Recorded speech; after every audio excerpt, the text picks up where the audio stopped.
Today from the Global Lane, an historic agreement between Israel, Bahrain, and the UAE. But no peace for Muslim converts to Christ facing persecution. It's somebody within the family who is saying, you can't do this. Supreme Court fight, partisan divide. We've been down this road before. America's first 4 Virginia presidents battled one another. Lots of conflict. It was bitter. Virtual church and Christians take a break. What now? And choosing a new Supreme Court justice. What the fight is really about. And it's all right here on the Global Lane. A major political battle is now underway over the Supreme Court seat vacated by the passing of Justice Ruth Bader Ginsburg.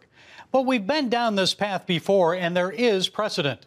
After President John Adams lost his re-election in December 1800, and before leaving office as a lame duck, he nominated his Secretary of State, John Marshall, to be Chief Justice of the court.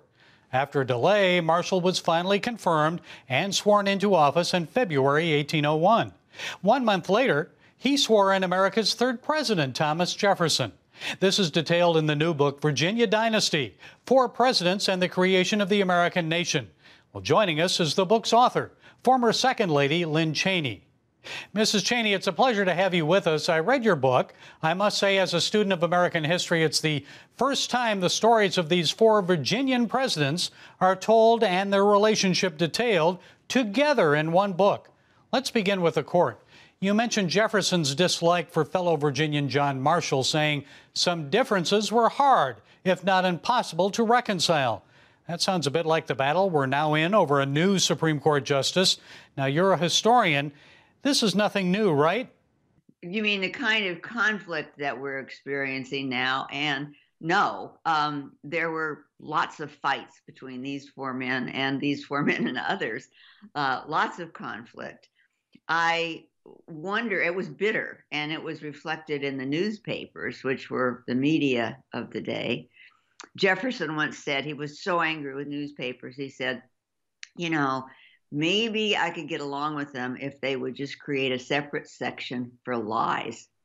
He was so angry. But in any case, angry as he was and vicious as the press was, you didn't have social media giving it a big megaphone that spread it everywhere all the time. So, yes, it was the same, but I think the effect of having social media has made it different. And long before President Trump, Thomas Jefferson complained about the, quote, engulfing power of the courts. Tell us about that. What was Jefferson's concern? Well, he thought that the courts were overreaching. Does that sound a little familiar? He wasn't upset with Marbury versus Madison in the beginning, but he quickly realized that that ruling had expanded the power of the court, and he believed had impinged on the other branches of government. So it was a matter of power, and I think it wasn't uncommon then, and it isn't uncommon now for the various branches of government to try to increase their sway, to become more powerful. This summer, statues of George Washington and Thomas Jefferson were torn down in Portland. Slave owner was painted across the toppled Jefferson statue. What don't young people and other Americans know about Thomas Jefferson and slavery? I'm thinking about the new states, also the Northwest Territory. Well, particularly in his early years, when it seemed as though slavery was vulnerable and that it had a future where it would just be gone. Jefferson was one of the enthusiasts. He actually introduced a bill that would have helped free Virginia slaves. And you're right, in the Northwest Territory, he set the precedent for not having slavery there. One of the things I think, I really wanted to stress this in the book, that yes, these were flawed people, as we all are, and it's slavery. They believed it was an immoral institution, which of course it is. And they understood that it was in contradiction to the ideas and the ideals they set forth: freedom, justice, liberty, equality. That it was in complete contradiction to those things. but they tried to embed the ideas in our basic documents, for example, in the Declaration of Independence, and not take any of those ideals and ideas, the force of them, away in the Constitution. And there were people in the years following, including Abraham Lincoln and Frederick Douglass, who believed they had succeeded.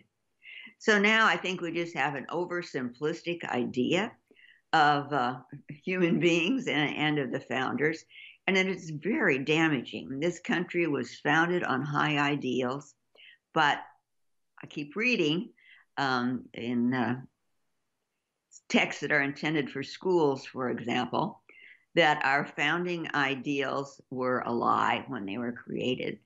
And that's just so unsettling, partly because we're a country based on ideals, and the ones upon which we were created, liberty, equality, justice, and so on, those ideals they're immortal. Those ideas are transcendent. And the notion that we're now going to say, well, they were lies from the beginning, it's just not understanding what the founding was like. Jefferson and Madison were good friends, and you talked about it in the nation's early years. They wanted intellectual freedom, and that was, quote, woven like a ribbon through much of their work. How important was that to them? How important is that to America today in a time of social media censorship and politically correct speech? The idea of freedom of expression, intellectual freedom, was perhaps the one to which they were most dedicated, Madison in particular. As I mentioned before, Jefferson got so tired of bad press toward the end of his life that he began flailing out at newspapers. But it was there in the beginning. Madison was furious that freedom of religion was halted by not allowing Quakers, not allowing Baptists in particular to express their views, and throwing them in jail in Virginia when they did. Some people say Jefferson was an atheist or agnostic at best. What have you discovered about the Christian faith of these four Virginian presidents? Well, you're right. Jefferson had trouble with miracles. And so he built himself a Bible, cut and pasted a Bible, in which the emphasis was on Christ's moral teachings.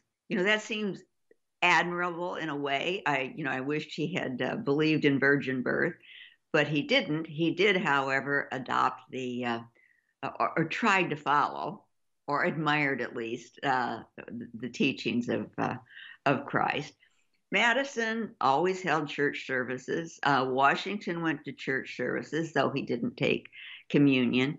So there was an honoring of religion. And to know how Madison felt is very difficult. Someone once said they'd had a conversation with him, and he sounded like a Unitarian. But, that's just sort of rumor and secondhand. Former Second Lady Lynn Cheney, author of the just-released book, Virginia Dynasty, Four Presidents and the Creation of the American Nation. It's so timely and needed right now to recall the struggles and lessons of four of America's first five presidents. Thank you so much for taking the time to share with us today. Thank you for inviting me. I really enjoyed our conversation.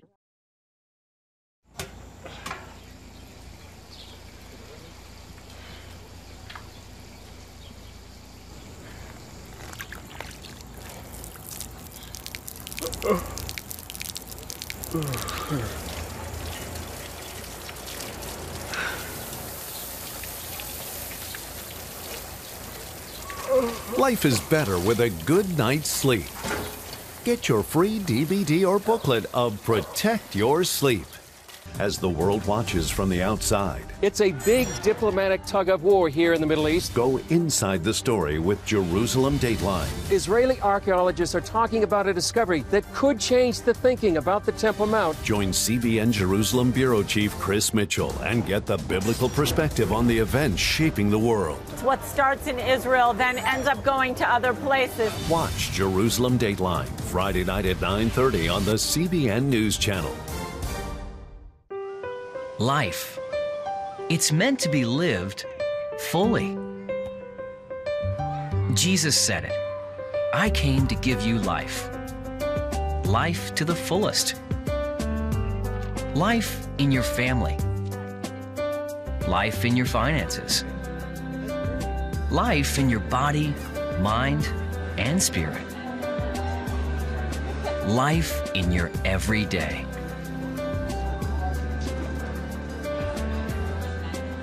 At CBN.com, we're taking what Jesus said seriously.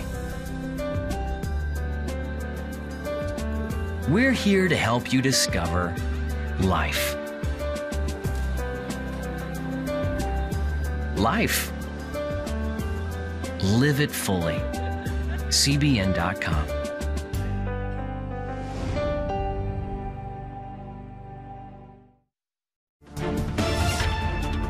An historic agreement last week at the White House when the United Arab Emirates and Bahrain signed a peace treaty with Israel. That was only the third time an event like that has happened between Israel and her Arab neighbors in the past 72 years. While peace may be at hand with the Jewish state, Christians in both the UAE and Bahrain, especially those who have converted from Islam, are finding very little peace. In fact, they face persecution. Here to explain is Todd Nettleton. Mr. Nettleton is host of VOM Radio, and he's chief of media relations at the Voice of the Martyrs. Okay, Todd, a historic meeting, an agreement there, good news for Israel. But share the news about what's happening to Christians in the Gulf states. First, the UAE. What's it like to be a Christian there?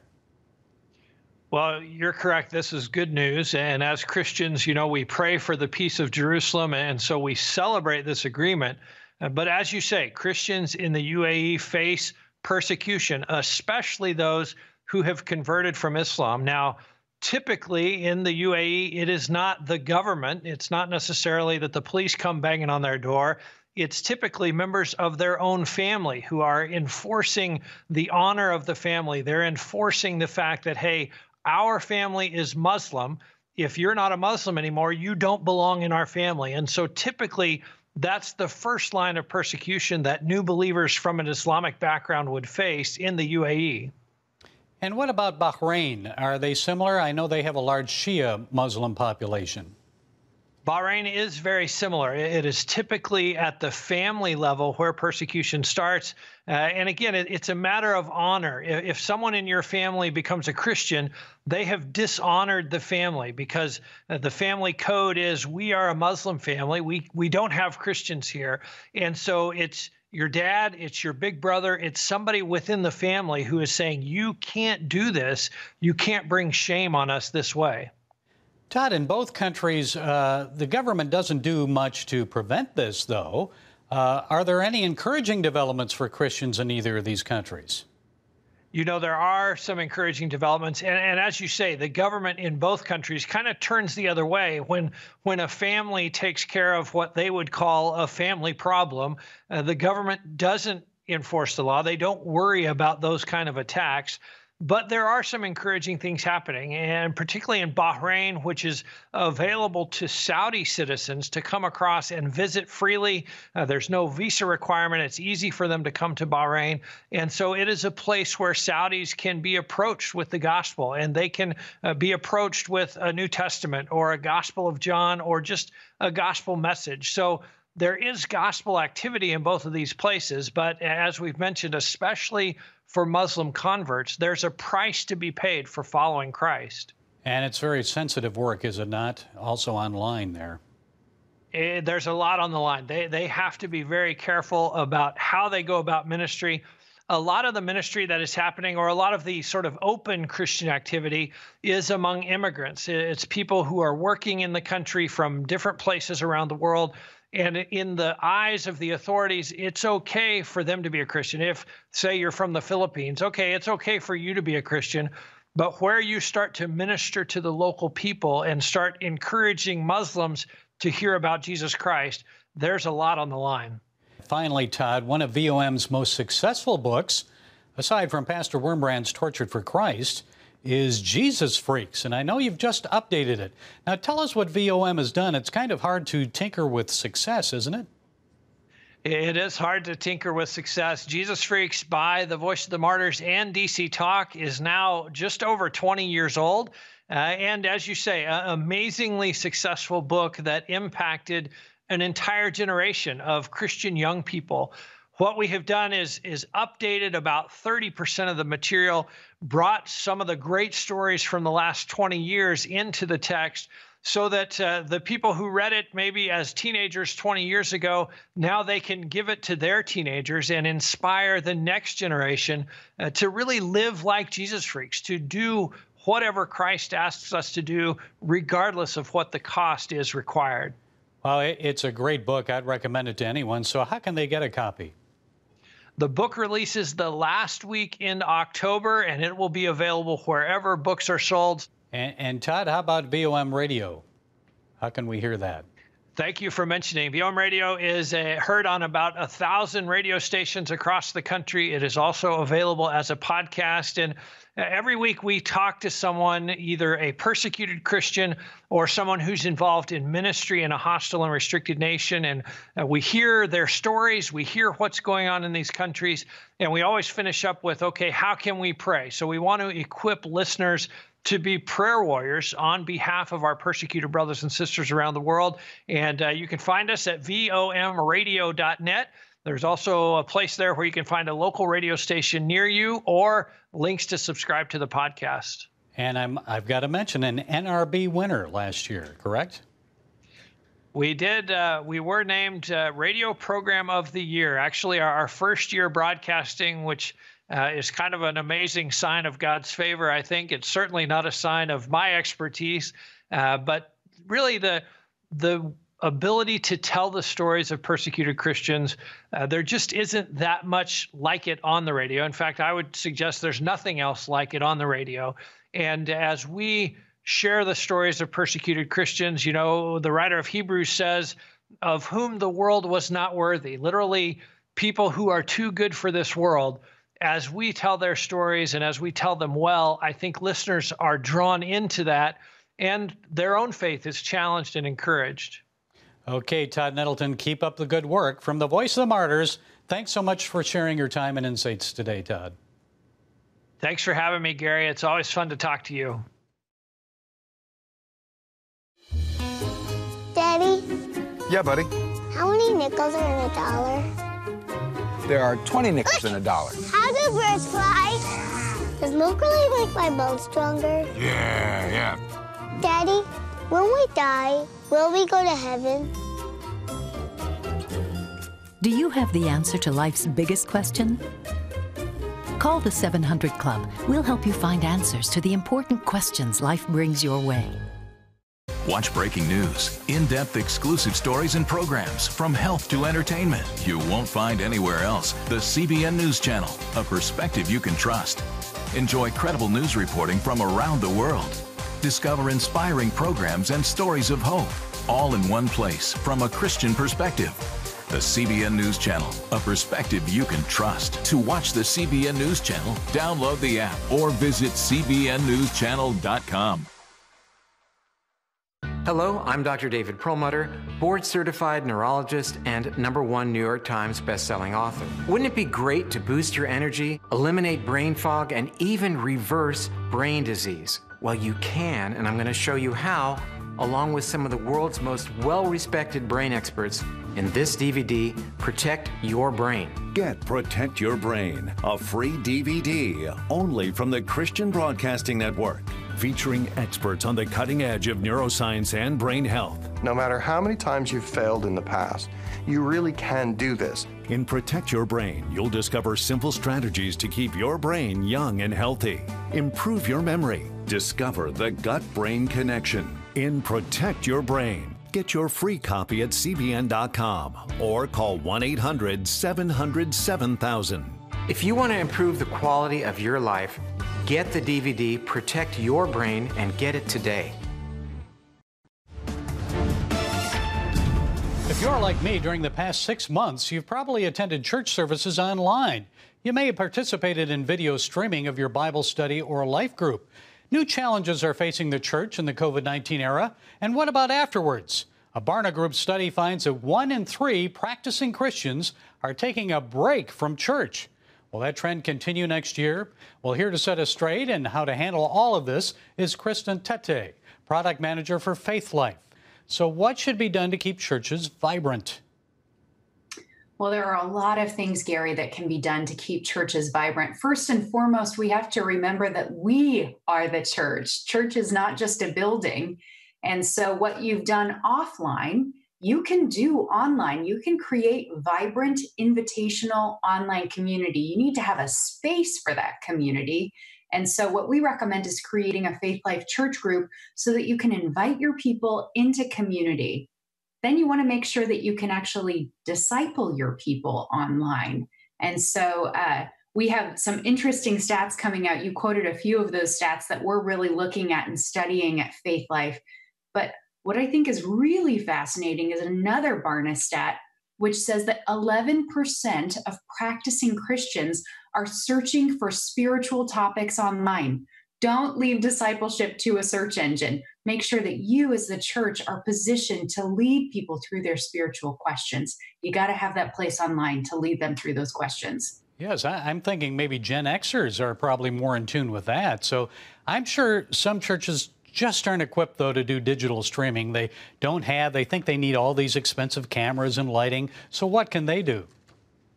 Oh, your church can absolutely live stream. We've set up all of the tools that you need to live stream. Live stream is very accessible.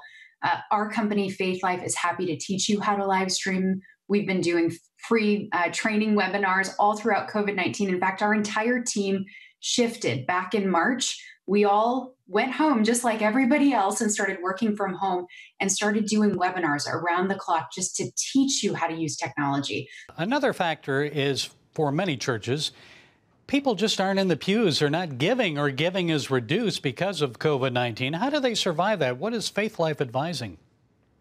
Well, we recommend that you understand the needs of your communities. Churches have been for a very long time understanding the needs of communities through prayer requests. So we encourage you to get your people to post their prayer requests online in your community group, in your Faith Life group.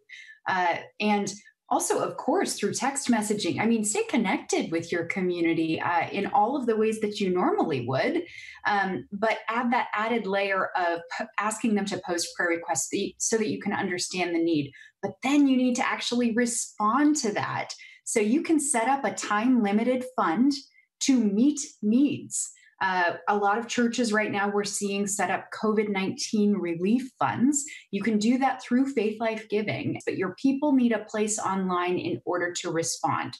So make sure that you set the stage and then invite them to it. Now how about digital church and the effect on salvations, the number of people actually making commitments to Christ, also their discipleship? That's a challenge, I guess, digitally. Well, digital discipleship is not a lot different from physical discipleship. We are the church. And so walking people through this season, I mean, I will say that my relationship with the Lord is very strong when I walk through challenges. And I think we can all agree, Gary, this is a very challenging season, but it's also a remarkable moment to see what God is doing. And so digital has actually given us the opportunity to connect with even more people and reach Jerusalem, Judea, Samaria, and the ends of the earth. What better tool do we have than the internet?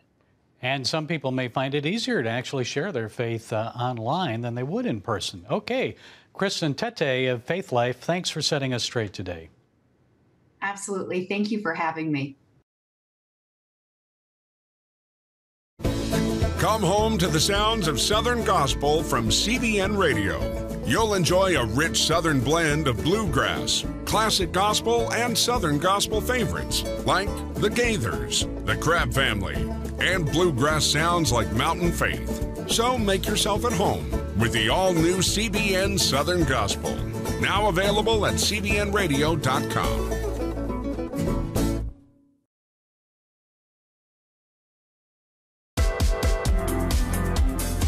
Meet the pastors who are preaching the gospel in a fresh, fearless way.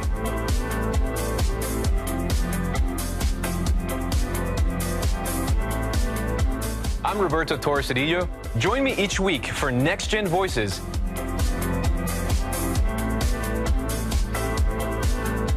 And watch God transform a generation.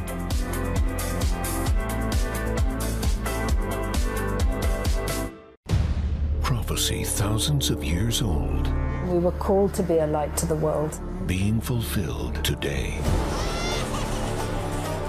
Discover how. Get to life. Call 1-800-700-7000. We consider it our duty to reach out and help others around the world. For a gift of $10 or more, you can own the acclaimed CBN documentary To Life. Just call 1-800-700-7000 or log on to cbn.com. To treat a human, no matter what he is, which religious he has, which color he is, this is what I'm doing. See how the people of Israel are fulfilling prophecy. History is being written, and I want to be a part of it. By sharing their knowledge. In Africa, in Asia, in South America, in East Europe. And their love. This is how we work. This is us. Get to life. Call 1-800-700-7000 or log on to cbn.com. So President Trump and the Republicans are moving forward with a Supreme Court replacement for the late Ruth Bader Ginsburg. Are you ready for a rough ride? It may be one of the biggest political fights the country has ever experienced. But to me, it's really a spiritual battle. You see, life is at the heart of this battle.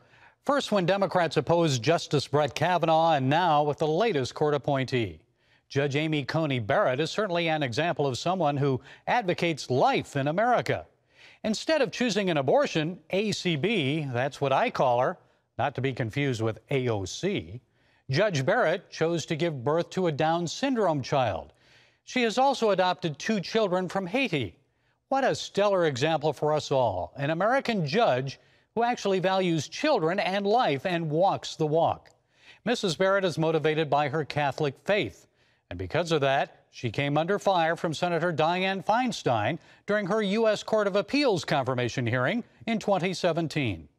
The dogma lives loudly within you, and that's of concern when you come to big issues. It's never appropriate for a judge to impose that judge's personal convictions, whether they derive from faith or anywhere else, on the law.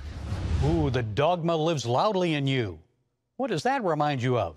The force is strong in you, young Skywalker. We can't possibly have that on the court. Folks, we need to pray for this Supreme Court battle and our nation at this crucial time. We sure need a turnaround and a touch from God. Join me and countless other Americans as we pray for our nation. Watch The Return live on CBN News. Tune in Friday, September 25th from 6 to 9 p.m. Eastern Time, and Saturday, September 26th on the CBN News Channel, cbnnews.com, and all of our digital platforms. Well, that's it today from the Global Lane. Be sure to follow us on Facebook, SoundCloud, iTunes, YouTube, Parler, and Twitter. And until next time, be blessed.